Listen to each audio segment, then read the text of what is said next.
So today we're going to be playing with a lot of new luxury beauty. None of it is completely new to me, and boy, as usual, do I have some thoughts on some of these. Some really good, some really bad. So I kind of already know how this is gonna go. It's gonna be cute, but it's not gonna be my cutest work, but we're gonna work with it nonetheless. So let's go ahead and jump in. I do know that we're going to start off on the right foot today, and that is using my new favorite foundation that it literally is like little unicorns in my dreams. It's like what comforts me at night and what I wake up thinking about in the morning, and it is the Chanel Sublimage Laton. I googled it and I had the pronunciation thing tell me how to say it. It's like Laton. We just forget about the T. That's French. So I'm going to be combining it with my Beauty Blur from Vita Liberata, and you're gonna put that on first because it goes sideways pretty quickly after this. Like I said, I wanna go ahead and get something I trust on my face. And I don't even need to prep my skin. I have my sunscreen on and my moisturizer and stuff, but like this stuff is just so magical. And I'm working from the lid, so I don't stick my phalanges directly in it, but it's got the Chanel smell, which I love, but it's not super strong. It's certainly nowhere near as strong as, I don't know, like the Le Beige? The Le Beige is definitely stronger than this. And the way that this both hydrates my skin, but also lasts all day, I've never met anything like it. So I mix it, you know, about 3/4 of the foundation to 1/4 of that Beauty Blur, because I'm just trying to get a good shade match here. I wish all makeup felt like this stuff going on. It's the new to me, and I know this is a huge deal, but it reminds me of a better version of the Chantecaille, and it should be better, it's still a lot more expensive, the Chantecaille Future Skin Gel. That's what it behaves like because it has that same kind of like cooling sensation on the skin. I was just double checking. Yeah, it's still only 1 ounce. If you can find it on sale or something, I would highly recommend it, but it is $135. And to me, it looks like a leprechaun to me. To me, it's worth every penny. I might be completely out of steam today. I love that I'm applying this like ridiculously expensive face of makeup today that I bought all of. All of this was bought with my money. I'm not on any really super high-end PR lists like, you know, YSL or Chanel or anybody yet, but anyway, yeah, I love that I'm like in my most feral state. Like if you were just like watching it on mute, you'd be like, oh, she's classy. She's wearing Ulla Johnson and putting on Chanel. It's like, but turn on the sound. She's not well. It's so pretty and it feels so good going on, and it doesn't ever streak or get patchy. It's just one of those things that you just want to keep applying. It's so pretty. Look at it. Look at it. Look at it. Look at it.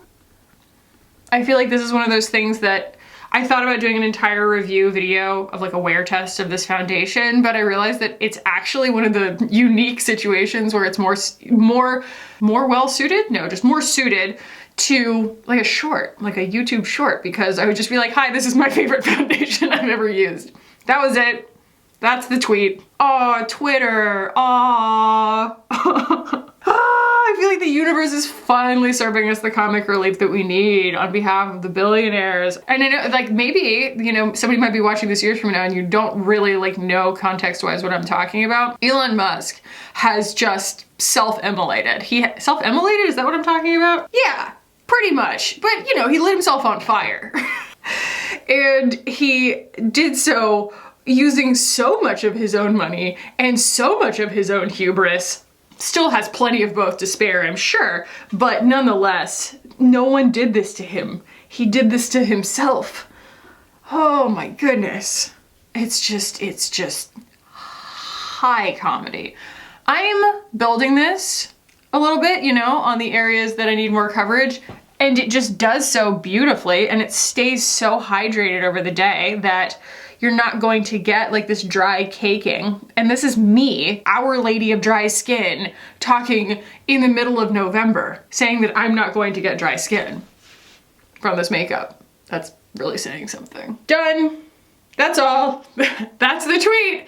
It's so pretty. I would like to say that that's all I'm going to annoy you with, talking about how much I like that foundation, but I cannot promise that. It is very, very good, and I'm probably going to keep talking about it. It's pretty. I'm gonna turn my light down. It's really weird outside. I was doing something. What was I doing? We're gonna put on the Item Beauty today. It's like the opposite of super luxury. It's, you know, that like lower end prestige pricing at Sephora. She's $18. Fantastic shade match. Oh, I had opened up a prompt on my Instagram, although I think you can tell already that I'm having absolutely no trouble finding things to talk about, but I opened up a prompt to see what y'all wanted to talk about today, and maybe it will help me not self-immolate. Lately, I've just enjoyed doing my complexion so much, mainly because my skin is actually behaving, but also because, these complexion products are just so pretty. It's like, just knowing that that's the canvas I'm starting with is just such a great feeling. I want y'all to know, as you're looking at the fit right now, when I put this sweater on today, I had blown my hair out, and with these big shoulders that this thing gives me, and how flat my hair is, and how kind of like, let's be honest, you know, androgynous my facial features are, I looked like a medieval prince on horseback going to save the princess. And I was like, why did I buy this sweater? I was like, I need to sell this sweater. This is obviously not right. But it's kind of crazy to me how just styling makes something work. And I just sort of like pulled out everything I had to make myself look more feminine.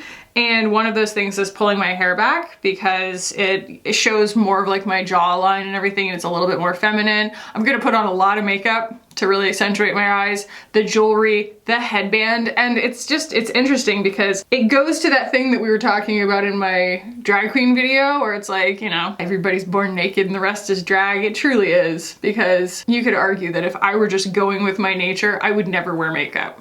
Because I'm pretty boyish looking, you know? But I like to be able to play with both. Look at it. Look at it. It's great.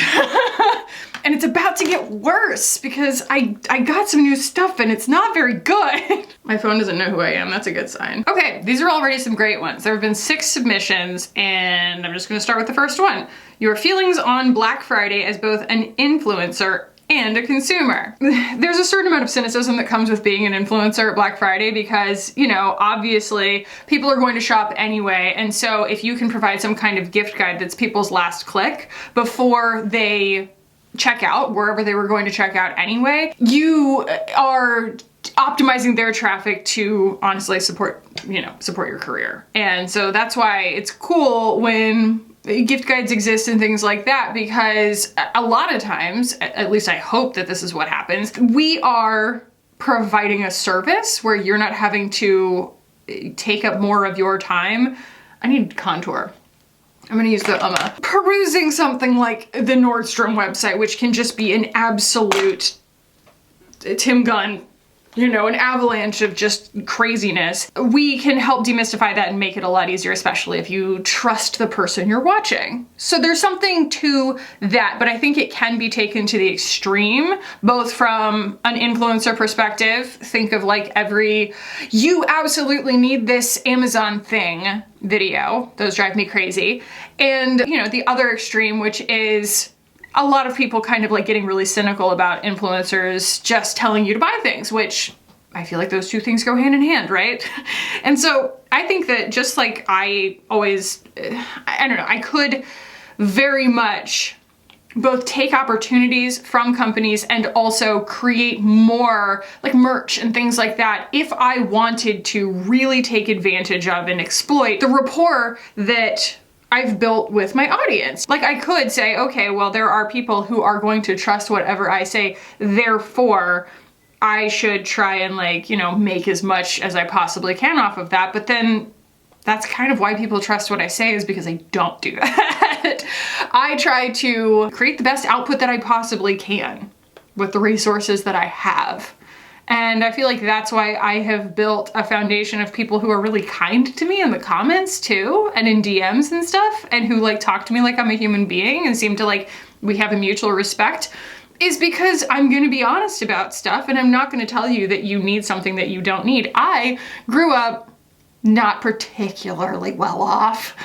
I had a consciousness of money very early on, you know, even my parents' money or lack thereof, and like, I'm just not gonna sit here and pretend that everybody needs to be just going out spending their money on the next new thing. I know that that's not beneficial. In fact, it's detrimental to a lot of people. So, especially, I mean, everything is like that, right? You know, waste, what have you. So, you know, I always, I just smashed that lid in there, try to bear that in mind. But at the same time, we are providing a service. So I try to do that when there is like an overwhelming request, like a demand to do so. And I also think that it is the opportunity, right, to take advantage of sales. I do it. Like as a consumer, I do it. I definitely shop on Black Friday, and I think one of the best things to do is keep your eye on something and wait until a Black Friday sale. I just know that there are brands that do Black Friday sales, you know? Like Lululemon's not going to, okay? Understand that there are places that are not gonna do sales. Like Alex Mill doesn't do sales. I just buy Alex Mill full price. But you know, Jenny Kane is going to always have a Black Friday sale. All the department stores probably will. Macy's is gonna do a Black Friday sale and it's probably gonna include makeup. Saks has the best sales. They just churn through their inventory so fast that they just put everything on sale all the time. It's awesome. I hope they never shut down. I hope it's not a Barney situation where they're just like clinging to life, but man, their sales are good. Everything in moderation, even moderation, as Julia Child once said. I think it's all about kind of keeping a level head, not buying anything you wouldn't normally buy. Don't get like swept up in little kits and sets and things like that. Always try to imagine the life cycle of what it is you're buying. You know, where's it going to be in a year? Are you going to be using it? Or, you know, is it a gift for someone else and they're actually going to enjoy it, kind of thing? And I think that that's just, you know, a good mindset, and also bearing in mind your budget. It's very like fun to have this mantra of like, maybe I'll just be secretly rich this year, you know? And like, I become the secretly rich person who keeps their same lifestyle, but like all of a sudden I'm rich behind the scenes. That's a really good motivator to not buy anything. There are plenty of years where I bought nothing on Black Friday. Okay, I bought the whole Chantecaille holiday collection, and I have regrets. So it is a powder, a blush, a highlighter, and a lipstick. And I have concerns, Chantecaille. I've been really excited to try their powder because Ingrid always really liked their powder, and it came in this holiday thing, and I was like, all right, cool. Here's the thing. I don't want to use this under, whoa, that was a hawk. Thought it was gonna fly into the window. That was wild. I don't want to use this underneath my eyes because it's quite luminous, and it's just not exactly what I'm going for, especially when I already have this lovely foundation and this lovely concealer on that are giving me such beautiful luminosity. So I will say this is the least of the evils. Well, really, this one and the highlighter aren't bad at all. So I don't mind it, but you know, it gives a really gorgeous blur. I'm going to continue using it because it's very pretty, and I feel like it sets the makeup without, I mean, it doesn't just preserve dewiness, it like gives it this really refined, blurred radiance, but that's just not something I want on my whole face.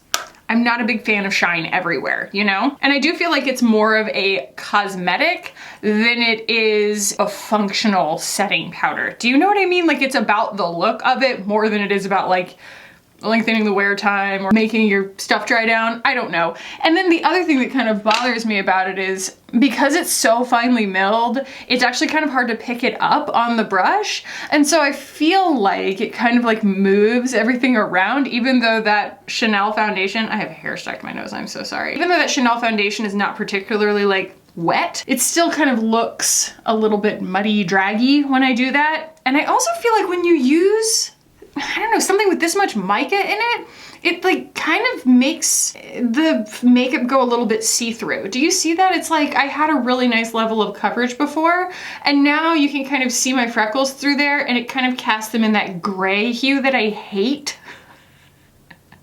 It's not why I put on makeup. So yeah, I don't know. I don't get the magic. I'm going to powder the other parts of my face with something more flattering. I'm grabbing something that has quite a bit more blurring coverage, and that is the Make Beauty Diffusion Set in Translucent Fair. Isn't that nice? Look at that eye versus that eye. Yeah, I love this stuff so much. But it just isn't reflective. And I guess that's kind of just depending on what you want. But like, I was hoping to be pleasantly surprised. I was hoping to be like, wow, I didn't know that my skin could look like that. And it's like, nah, I knew my skin could look like that. That just looks like I put highlighter all over my face, you know? It's just not a good look. Normalizing taking a salary cut for a position that will bring you more joy, happiness, and flexibility. All right, so I grew up with my best friend having just the coolest dad ever. And I'm gonna use this highlighter real quick. I'm just gonna show y'all. So this is the Lotus Radiance highlighter, and it has blush all over it because the blush came smashed and I had to smash it back in, and it's very messy.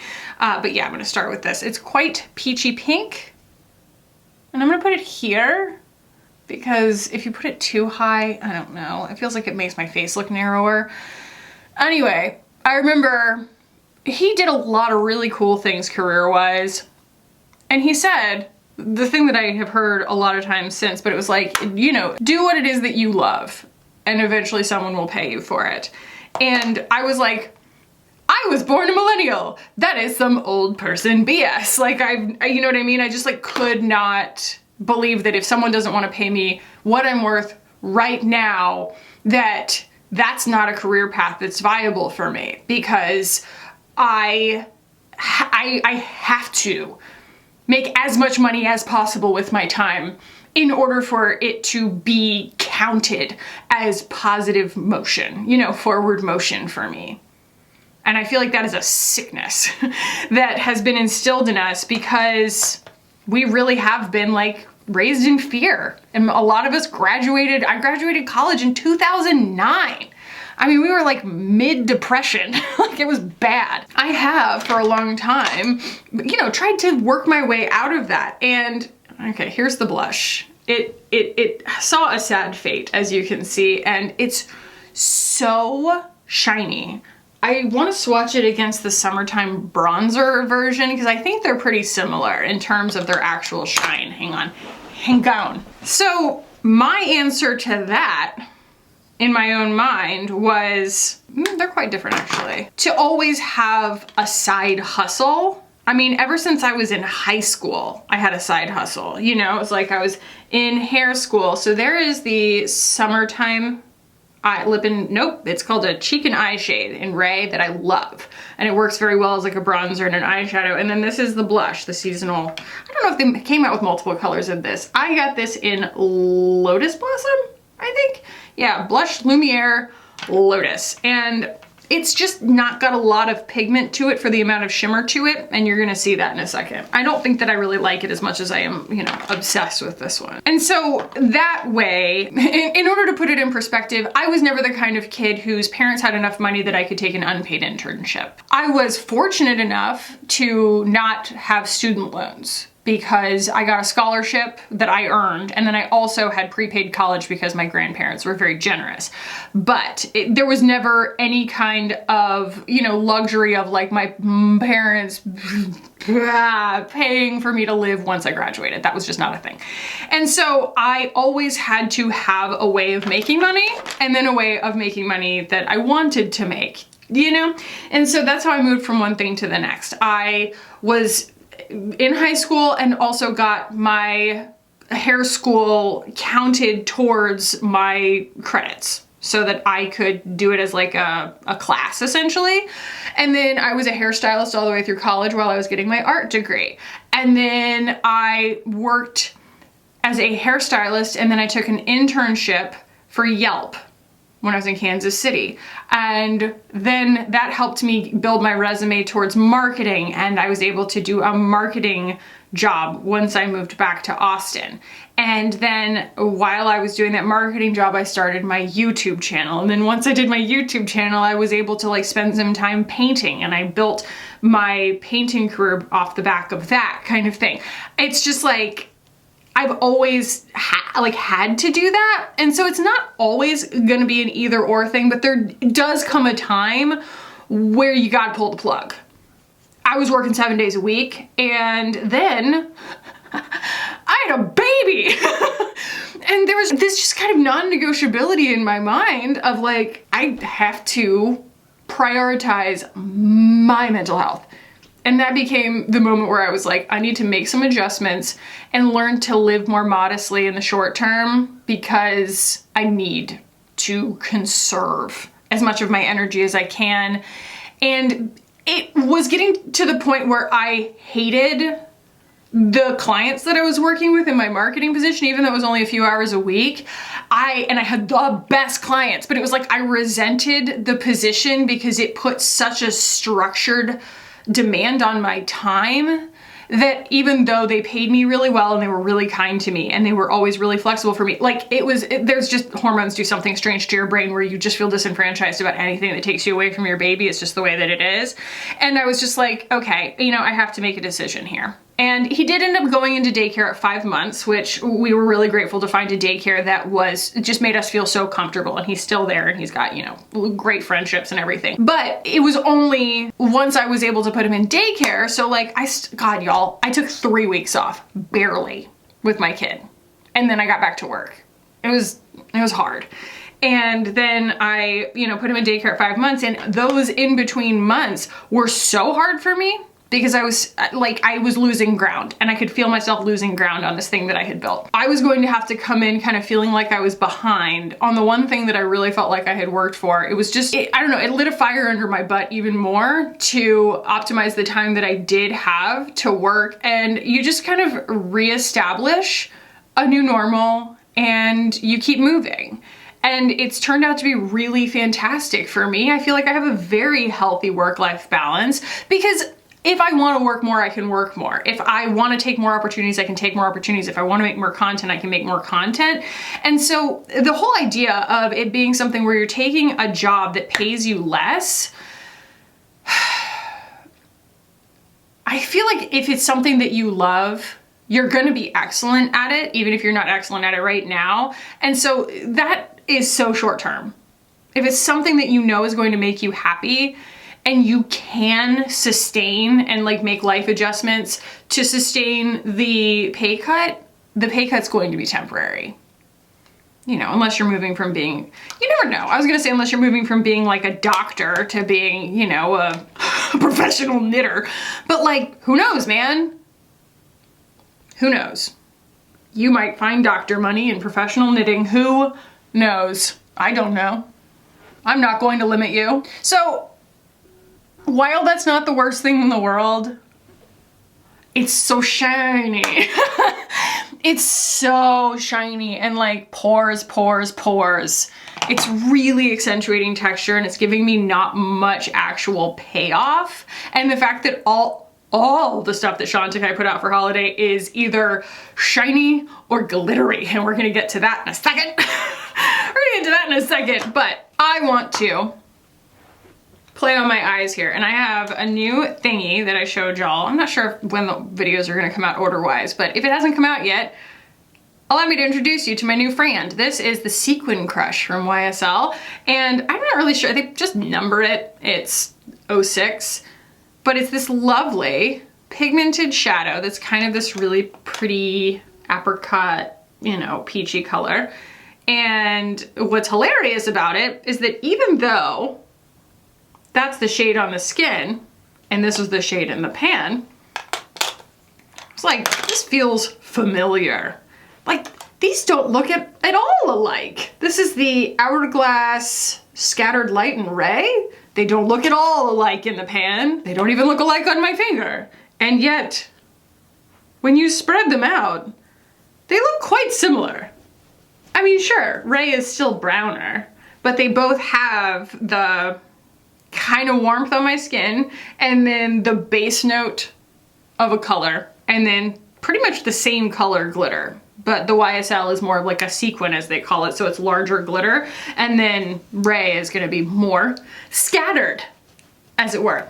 So I might end up using both of those today. Scattered Light is way old, and this is just new to me, so it's much more exciting. But I think that the other thing that's exciting about this is that this color lends itself really well to this kind of red brown that I have been really loving. It's kind of like, you know, we got sick of the gingerbread cookie pumpkin spice latte color stories for fall, and I feel like it's gone in these two different directions where like brands are doing purple, which I love. I love purple. And then they're doing this amazing like desaturated burgundy that kind of looks like this, like a carnelian color. And I can wear both of them way better than I can wear red. So that's where we're gonna be going, is that carnelian peach, like richened kind of look today. And that's why I have the headband on. Hopefully the vibe follows. So I'm actually going to start back in rose metals because this also has some of those fantastic, like warm, orangey browns. Yeah, they work beautifully for this look. So let's take another question, and I'm going to kind of build my look here. Pre-1900s fashion icons. Current favorite YouTubers to watch. I need some recs. This is what I want. I like this one. This is one of the LH Cosmetics brushes. This is the 303, and it's just kind of small and rounded. And it's still got a lot of glitter in it, but my whole face is gonna end up covered in glitter. It's fine. I am very glad that there are a lot of kind of larger creators. Let's prime, actually. I'm gonna prime my eyes. Coming back to the platform. So I've been watching, you know, Jackie Aina. She's been putting videos out again. I don't know, Drew Gooden doesn't put stuff out super often, but he just did a really great video on all of the like predatory, that's kind of giving it away, but the mental health devices that are being sold online and everything, because he has really bad panic attacks. And I just found it to be such a really great way of like hacking that conversation for content. You know what I mean? Like taking it and making it something that everybody would want to know about instead of it just being some kind of, I don't know, esoteric review or something. Like he made it fun to watch, and he also made it like an effective message. I was really like, it was a really good video. I am pleased that I have gotten to finally watch a fair bit of Haute Mess Tom. Their content is just lovely. It's kind of where I feel like YouTube is going in a lot of ways, or I guess the way that I want YouTube to go. The response to my video about how I hate doing short form content and I'm not going to do it anymore was overwhelming. How many people vibed with that? How many people it resonated with? I was so pleasantly surprised. I was like, this video is going to sink, and it didn't. And it's like not even about the performance, it's about how empathetic the comments were. I was like, heck yes. So if you like long form, thoughtful, intelligent content, check out Haute Mess Tom. They just do, it's kind of like halfway between me and Hannah, because it is a lot more consumer conscious, but also, I don't know, maybe a little bit more eager to do reviews, you know? Like, you kind of feel them like going, ooh, and then slapping their hand instead of Hannah just being like, I'm going to calmly talk myself out of this. But it's all really beautifully long form, and also I like the kind of content, I wish it were easier to optimize, but I like that there's this content right now where it's showing makeup creators getting their heads around certain things. It's like not necessarily always this fully polished, fully finished final thoughts kind of review, because truth be told, people are tuning in because they want to watch content from these creators, not because they want to know a binary of whether something's good or not. A lot of times it's like seeing it in action is valuable, hearing somebody's journey is valuable, hearing follow-ups later on after they've had more experience with it is really valuable. It's not just about it being the thing that's super search engine optimized and everybody's just, you know, being motivated to click on it because it's urgent and then hitting checkout. Like, that's not the content that really any of us set out to make. I just think it's cool that like there are new creators coming to the platform who are deciding to make that kind of content, and people are showing a lot of interest in it. It makes me really happy. Plus, they're just a really genuine person. Like, Tom shows up in my comments and they just freaking crack me up, okay? Like, I just love a good chaotic sense of humor, okay? And they have that. Makes me really, really happy. So I'll be honest, y'all, I watch a lot of HopeScope. That's probably, like, I kind of always have someone that I'm binging because, you know, it's like I find a creator that has a lot of content that I've never watched before kind of thing. And then I just binge that for a while, and HopeScope is really good about that. She's pleasant. She does creative content. She's funny. RBK has put out a video where she's talking about her therapist. Basically, she and her therapist deciding that in order to get out of her own head of like overthinking her content, she's going to just upload every single day. And I have personally really missed Christy's energy. And so I'm really psyched about that. Can we talk about this? This vibe? I love it so much. So I'm going in really hard on my eyes because the lips are going to have color. And so it's like, I have to really compensate on my eyes. I think I'm even going to use a black eyeliner today. I know! Who am I? I'm gonna use this one. So that was Dune and Noble. And then I'm going to go in with Sunrose. And that's gonna give us this nice orange glow around all of it, and blend, blend, blend. I still haven't gotten to watch Jarvis Johnson's new video. He did one that's very similar to the ones that Drew Gooden's been doing lately, where he buys everything that's advertised to him on Instagram or TikTok or whatever, and he tries it all. And honestly, those are just good, clean fun. Funny people talking about goofy products. That's good, clean fun to me. That's kind of my thing. That's like what I like watching, is just really, really goofy product reviews. I think that, like I said, HopeScope does a good job of it. Drew Gooden does a good job of it. Naomi John is one of my favorite humans on the internet. Plus, she's the kind of person who I would want to, like, try things with. Like, I could be her Vincent because, no, although Vincent is her Vincent. I'm not trying to replace the magic that is the Vincent, but she and I have completely opposite tastes in everything, food and everything. And so it's like, I feel like she's that friend who you go out with and it's like, you can share a meal because she'll eat one part of it and you'll eat the other part of it and you won't actually have any jealousy whatsoever. I had that friend when I was in hair school. We would order like 50 hot wings and she only wanted the 1 bone ones and I only wanted the 2 bone ones, and we would just get, you know, 25 of each, and it was a perfect arrangement. So yeah, it's good to have friends like that. Never underestimate people you can share food with. Let's see, who else I got? I've been watching the heck out of Trixie. I know that, like, I talked about him a lot in my, obviously in my drag queen owned beauty video, but like that's what really pushed me over the top. By the way, now I'm using, look at it, the YSL. But I really enjoy his personality a lot. There's just no put on about it. He's very, like, sincerely himself. He's very, like, authentic on camera, super comfortable on camera. And I just like his reviews. I like the nature of his content. I respect what he does. Let's see, who else we got? Love Tiffany Ferg. Love her. Internet Analysis. She's delightful.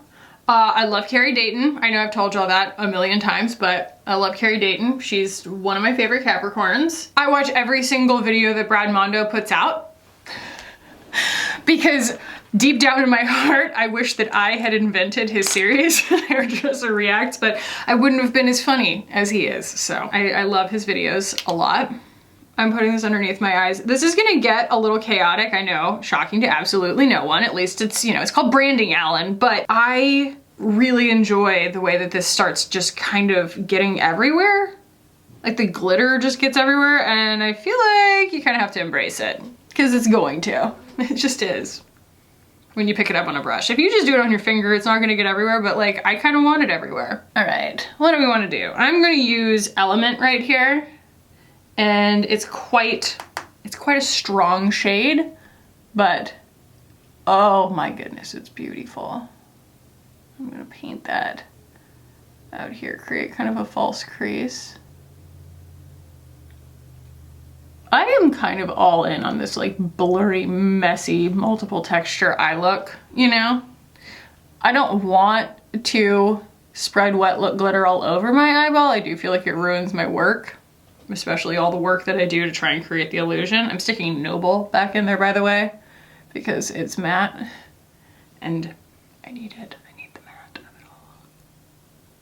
But it's one of those things that it looks really wild without any mascara on or eyeliner or anything, or like when I'm really close to the mirror.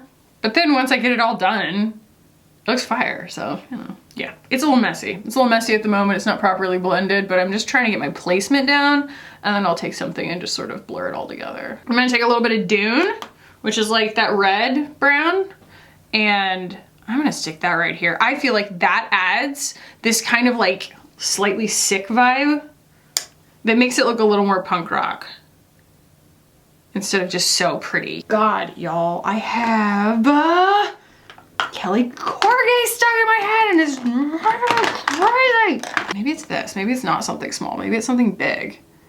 And we just blurry, blurry, blur, blur. Blurry, blurry, blur, blur. Yeah, see, that made a big difference. Very gentle.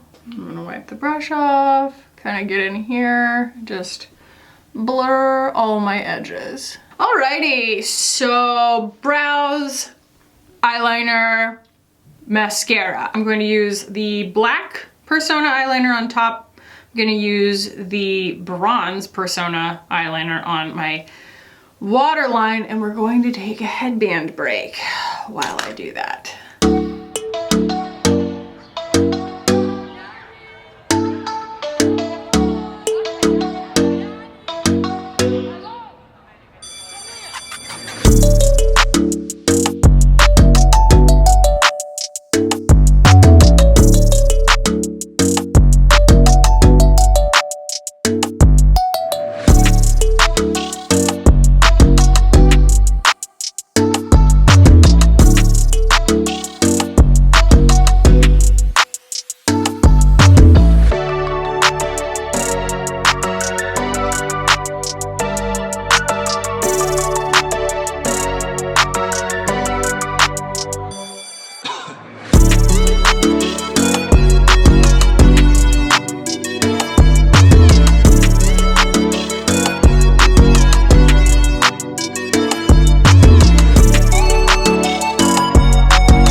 Black liner, black mascara. It's definitely not my normal go-to look, but it is what it is. I like it. You know, the one thing that I'm not wearing, well, there are a few things, but the one thing I kind of skipped is bronzer, because I don't have a new bronzer for this look, but we're going to use an old bronzer for this look. I'm gonna use the Make bronzer. And I'm also going to pull it into my eye look a little bit because I want to kind of like finish out this blending right here. It's a little bit abrupt for my taste. Taking a BK202, it's a Travel 202. I also jabbed myself right underneath my eye. I don't know if y'all saw that. With mascara. This is actually the About Face mascara. I just don't get a chance to use that many new mascaras, even though they do get sent to me a lot, just because I don't wear a lot of black mascara, and like hardly ever does one come that's brown. I just like my brown mascara. Grab a smaller brush. I have this cutie little pencil brush here from BK. This is the 210, same deal. I'm just gonna actually run that in the crease underneath my eye. It's like, I have to kind of chase the feeling of the fact that I jab myself under my eye with mascara. And like, tubing mascara will scrape off really easily, and this just doesn't. I know that it's black, But like, I do kind of like to take a brown. I know this is so high maintenance, but it's kind of a little trick. You take a little bit of brown, so this is the Cocoa liner from Victoria Beckham, and finish out the line with it. And you can take it out a little bit further and get the illusion without it being like thinned out to looking gray or patchy looking.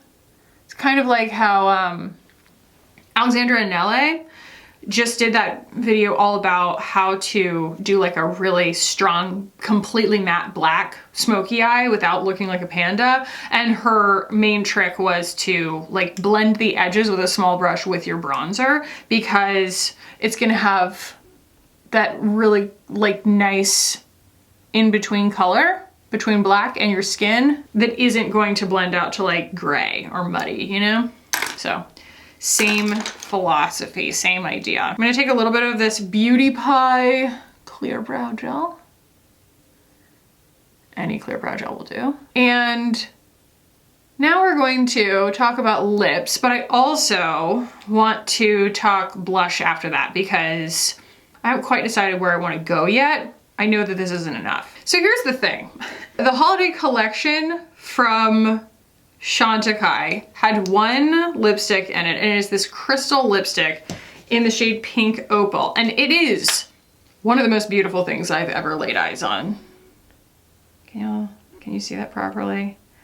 It is truly spectacular looking, and that is not some kind of like over-promised spray over. It looks like it's going to look exactly like my eyeshadow when I put it on. And I'll show you, it does. No, you're all sensing a butt, it's coming. Smells like vanilla, and it's giving Ice Queen, right? It's almost metallic, but it's more of just a really dense glitter that isn't a gloss. It's not a gloss. It's not a gloss. It's not a gloss. Therein lies the problem. I was wearing this for the first time when I got it in the mail, and I was like, okay, I mean, it's a different look, but I could see making it work. You know, I can wear some lip liner with it, top something with it. It's a beautiful topper, and it does have its own presence, but it's not going to change the finish necessarily of a lip color. It's just a really cool thing to add to my repertoire. And then I'm walking around and I'm going, crunch, crunch, crunch. What's in my teeth?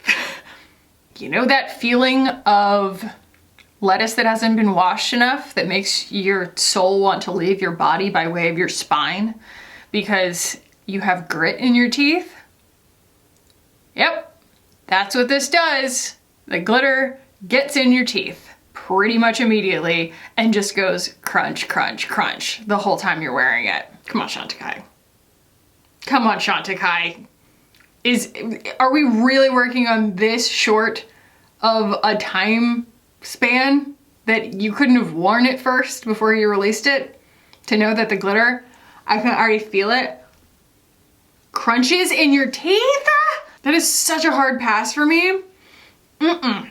No, no, no, no, no, no, no. That's that. I'm going to quickly use a new contour that I have, and this is from Kaleidos. They sent these over, and this is this lovely little trio, and this is in the lightest shade. I'm going to grab actually this one. It's a little bit more bronze, a little bit rosier, and I'm just gonna tippy tap. Tippy tap. Super neutral still though. A fair bit of pigment, and what's great about this is, you know, yeah, you could end up looking a little muddy, but you can then take another brush, dip it into the lighter shade here, and it is actually a beautiful, effective highlight that does not have shimmer to it. So you can mattify with it and highlight with it without it looking too stroby, you know? Super, super pretty. I like it a lot. Still in need of blush, but here's the thing. We have another lipstick that I'm actually a lot more excited about. So I said I was going to buy this and I did. And this is the new YSL in 122. This is the Volupte Shine. And this is my first time trying their formula, any of the YSL formulas. And I bought 3 colors in it. And I have to say, I am a little underwhelmed with the formula as a full saturation thing. I really like it blotted, and that's actually how I like to wear it anyway, but I'm super impressed with the shades. It's very, very pretty. It's just kind of something that I don't know, it's like you get used to it, but once I get it the way that I like it, it doesn't look like the models that are wearing it online, because they're wearing it like full saturation. So I'll show you that. My lips are dadgum glittery and it's not going away anytime soon, and I'm sorry. It smells like watermelon, like strong watermelon, but it goes away.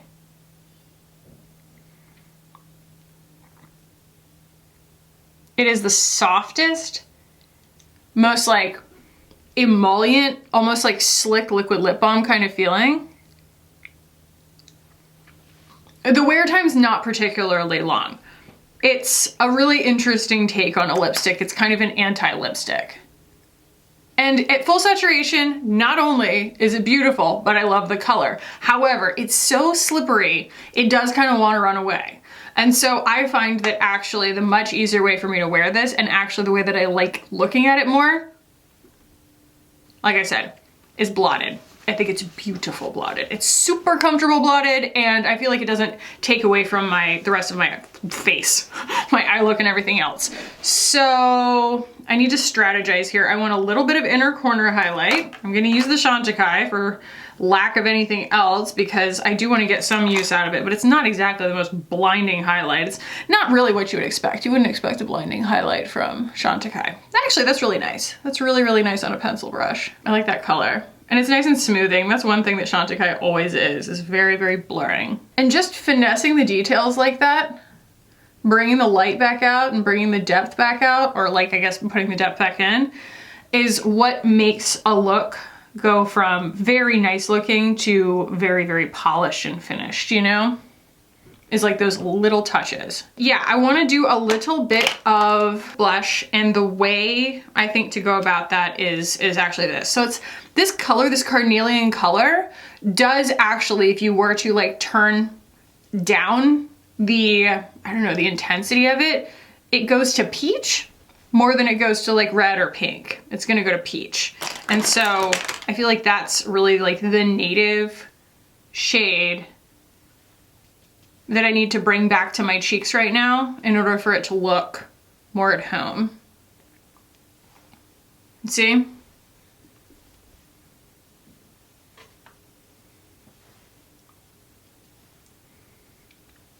Honestly, sometimes it's like about thinking of one of those sliders on the computer of colors when you're picking colors, and just like seeing what the lighter version is, or what the less saturated version is, or, you know, the complementary color, and let that help you decide how to combine shades. Because if I had put like lavender with this, it would be really weird. I do feel like the Volupte Shine, it needs like depth to it, almost like it needs a peach behind it. And I'm gonna take the Live Tinted stick in Perk, and it's just this really pleasant peach, right? It looks a lot like that Dior peach that I just put on. See? That's going to basically bridge the gap.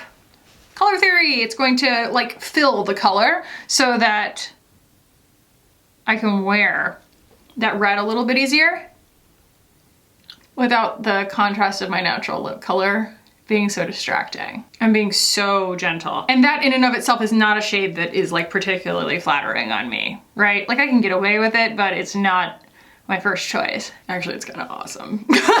Not gonna lie, it's kind of awesome. Yeah, once it's all on, it's actually really beautiful. Take this. And this is a really good dabbing formula, because it's super, super slick and soft. Now, I'm not saying go buy this so that you can, you know, combine these two things. That's not the point. This is more about making this look at home in this look. I can wear it on its own anytime. It just looks like a really nice kind of like rusty lip balm. Very pretty. And I'm gonna give that a spritz with something actually matte. So I'm gonna use the Conceal and Define Infinite 16 Hour here from Revolution. and that is the luxury holiday vibe today. Let's go back through and do a smash or pass on all this stuff, since I really have had my chance to use all of these things plenty before getting on camera. So, starting with the foundation. Shall I bore you longer about how much I love this? I think that it's just absolutely delightful, and it's going to look fantastic all the way till the end of the day. When I wash it off, I'm obsessed with it. That's all. I also really love the concealer with it, the Item Beauty concealer. No complaints at all. The entire Chantecaille holiday collection leaves a lot to be desired. I think that this is not really an effective powder. Like, I get it that it's kind of not supposed to be, but then why put out a highlighter also? Am I an idiot for buying both? Maybe. That might be on me. I don't know. I was expecting more from this. It didn't give. It didn't give. It's not an amen, okay? And then this came broken, which was, I don't know, some kind of harbinger, right? But, you know, it mashed back in there because it's this really soft, almost gel to powder texture, the blush, and it's pretty, but it's too shiny. It's just too shiny. I don't feel like it's very flattering, and especially as Chantecaille is known for catering very well to mature skin, I feel like it's too shiny for that. It's not gonna do super well on mature skin. And then the highlighter is fine. I think that it's actually probably my favorite thing out of all of them, just because it's the least evil. I don't know, I'm just very annoyed by this entire situation, if you can't tell. And it has like a nice shift on it. It's very pretty, it's unique, and they're not like microscopic like sometimes these things are, but it was also like $75. So, you know, that's absolutely absurdly ridiculous. I don't recommend any of these. I think that you can do better on every single one. And not the least of which being that really awful lipstick. Don't buy this unless it's just there for you to look at it because it's really, really cool looking. Mine's got a hair stuck to it. But like, do you want to eat crispy glitter? I don't. I hate the feeling of sand in my teeth. I don't know anybody who really loves that feeling. And a luxury lipstick is not supposed to give you the feeling of sand in your teeth. Okay, I don't want unwashed lettuce grit in my teeth. And it's such a shame too, because that's a gorgeous component. Look at it. Look at it. It's like the prettiest. It reminds me of like everything in my grandmother's house. She loved this color of green, and everything was this color. Now, these components, I didn't really get a chance to mention it. They've mashed these gold things into the top, and you can't even really see it, but like they aren't done very well, and so sometimes it squishes through and sometimes it doesn't go all the way through, and it just doesn't, it's not giving luxury, it's giving kind of like homemade. And I feel like the cumulative effect of all of those products on my face made it something that I had to work against, because everything is so just iridescent. It's so iridescent. When you get up close, look at this. I hate it. I hate the way that it looks. I really do. Like, if I want glow, I will use glow, but like I don't want my face powder to like insist, okay? And especially when that's the only thing in the entire collection, it's just giving mucky. So aside from that, the YSL stuff I think was a success. I don't think these are perfect products, although I think that the sequin is pretty fantastic. The only thing is like there's gonna be glitter fallout if you pick it up on a brush. I don't really know how to remedy that. It doesn't really particularly bother me, but you can definitely see some glitter underneath my eyes. You just have to embrace the vibe, I guess, but I really enjoy this. It's really pretty. I want to try the other colors. And the YSL lipsticks, this is, you know, this is a really comfortable, really flexible, really beautiful formula. I do feel like since I bought two more and they're like in this kind of like paler pink shade, two different pale pink shades, I feel like those are shades that the formula translates to better. It's kind of meant to be sheer, and this is quite a bit of pigment to try and load into a formula that's this slippery. So I think that it works really well like this because it's like I've almost primed my lips with something a little bit dry, and then I tap it on top, and I can wear it alone, and I think it's very pretty in a lot of looks, but it's not that thing that's like, yep, I can wear that with everything and it's effortless. So I'm not sure that it's like super worth the money. It's just extremely pretty. I actually want to put on more now that I've got that primer on. But yeah, it's a little finicky and it's not super long wearing, but for whatever reason, the color is just so exceptional. Okay, that's kind of the bee's knees. That's kind of the bee's knees. I kind of love that. A+ on the eyeshadow. I give this a B. Give it an 85. I think Rose Metals really sold the garment today. you know, like just really came in clutch and was more than a supporting actor for that eyeshadow. I really love rose metals. I feel like it's kind of the holiday underdog, you know? It's just a very, very good color story for everything that I'm doing. It's just an unexpected winner. And if you haven't watched that video, if this looks confusing to you, I broke it down into 3 quads that it just makes it make a lot more sense. So highly recommend watching that video if you haven't. And what else do we have on my face today? Dior, always a hero. Yeah. Everything else was just, you know, the kind of thing that helped bail me out of trouble. All of my make stuff is very heroic in that sense, you know, very reliable. And, you know, overall, I just think that the Chantecaille collection is kind of a swing and a miss. It's just very half-baked. But overall, the look is pretty awesome. It's pretty dynamite. I got where I was trying to go, and I love this eye look. I love it. I just wish my complexion were a little bit more perfected and not quite so mother of pearl. So yeah, y'all, I hope you enjoyed this Get Ready With Me. If you did, please do give it a thumbs up. I'm going to put another video here that I think that you're going to like. And if you did make it all the way to the end of the video, you should probably subscribe if you haven't already. I'd love to see you again. I love y'all so much. Thank you so much for watching, and I'll see you in the next one. Bye.